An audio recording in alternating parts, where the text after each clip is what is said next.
Ayan po mga kabida, isang magandang oras sa ating lahat at welcome po sa aking channel. Eto po, magbigay lang po tayo ng reaction po mga kabida. No? Dito ho sa inilabas po na press briefer o press release ng Korte Suprema patungkol ho dito sa kanila hong pag-iit po mga kabida na ang decision po ng SC patungkol ho sa articles of impeachment po mga kabida laban po kay Vice President Sara Duterte na idineklara po nilang unconstitutional ay immediately executory na po mga kabida. Anong ibig sabihin po dito? Wala na pong pwedeng ilabas na desisyon ang SC patungkol ho dito at yung isinampang motion for reconsideration po ng Kamara de Representantes po mga kabida, kamakailan lang po. Okay, para baliktarin po mga kabida ito hong naging desisyon po ng Korte Suprema ay wala na pong epekto po mga kabida. Eto, babasahin ko lang po ito pong post po ni Attorney Rowena Guanzon mga kabida. Pinagbasihan lang po niya ito pong press briefer o press release po ng Korte Suprema na inilabas po kahapon August 5, 2025 sa pamamagitan po mga kabida ng spokesperson po ng Korte Suprema na si Attorney Camille Ting. Ito, babasahin ko lang po. Posted po niya 10 hours ago sa kanyang Facebook page. Immediately executory. Yun yung title po ng kanyang article po, mga kabida. The Supreme Court or SC on Tuesday stressed that the ruling that declared unconstitutional the articles of impeachment against Vice President Sara Duterte should be enforced immediately. Ayan. In a press release, SC mouthpiece Attorney Camille Ting emphasized that the motion for reconsideration filed by the House of Representatives has no effect on the immediately executory nature of the July 25 decision. In a 13-02 decision with the justices present voting unanimously and Associate Justice Alfredo Benjamin S. Kagiwa inhibiting and Associate Justice Maria Filomena Singh on leave. The SCN Bank ruled that the impeachment complaint was void for violating the one-year ban and due process requirements. This decision is immediately executory, the press release said. Senate President Chicks Escudero earlier announced that the upper house might hold a session on August 6, today, okay, ngayong araw po mga kabida, to decide on whether to follow the ruling of the High Court.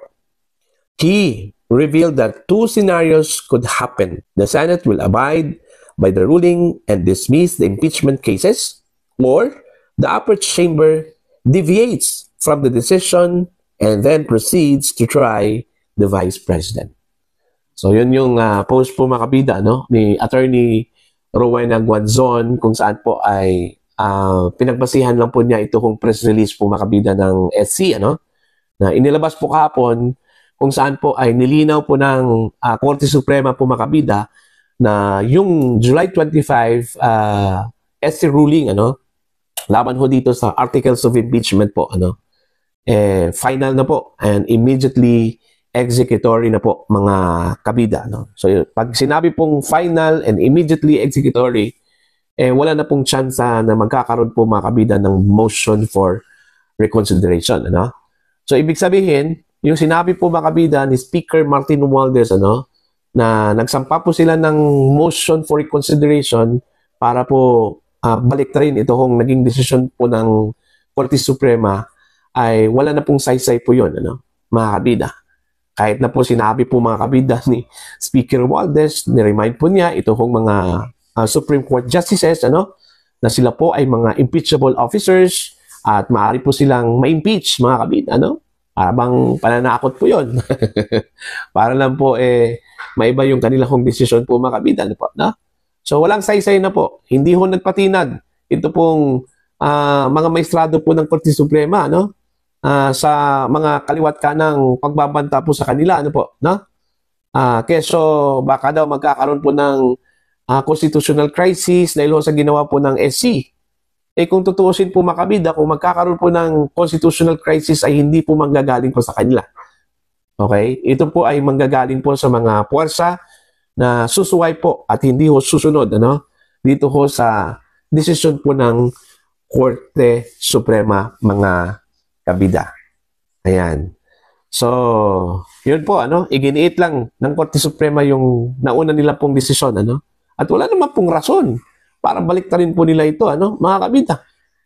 Kasi nga all of 13 justices po, unanimously voted na ito hong articles of impeachment against Vice President Sara Duterte, mga kabida, ay talagang lumabag sa saligang batas, Lumabag po sa provision po ng 1-year ban, ng pag-file po ng impeachment complaint, Diyan po sa Kamara de Representantes, mga kabida, okay, at hindi ho pwedeng multiple filing of complaints, Gaya ho ng ginawa po mga kabida ng House of Representatives na meron pong dalawang impeachment complaints, Una, yung first 3 na na-file po noong December 2024 at yung panghuli po, pangalawa, na kanila hong ginamit bilang articles of impeachment. Yung pang-apat po, mga kabida, ay naisampa po, February na po, 2025. Okay, so anong tawag po dyan? Dalawang impeachment complaints, mga kabida. Although yung first 3, sinam up lang po nila yon, mga kabida. Okay, at since ito po ay naisampa dyan po sa Office of the Secretary General, at hindi po nila nai-refer po sa opisina po ni Speaker Romualdez at maging sa Committee on Justice po, mga kabida, kinonsidera na po ng Korte Suprema na isang initiation na po yun. Since tinanggap nila yung impeachment complaints, mga kabida. So, sino ba tayong magsasabi na mali ang ginawa po ng SC? Kasi unang-una po walang sinumang pwedeng makapagsabi po, mga kabida, na mali ang interpretasyon po ng SC. Kasi ang SC lang po ang meron pong karapatan na mag-interpret. Walang sino man, kahit na abogado po, mga kabida, walang karapatan na mag-interpret po sa ating batas o sa ating saligang batas. Ayan po. Malinaw po yan, mga kabida. Okay? So, yun yung dapat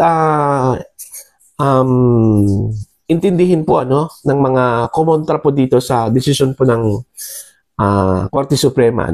Lalong-lalo na po, ito hong mga abogado na tutulho dito.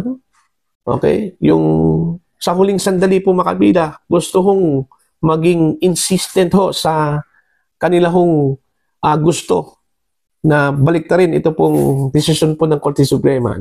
Sila yung unang dapat makakaalam po dito at makakaintindi po, mga kabida. Kasi sila po ay nag-aral po ng batas, mga kabida.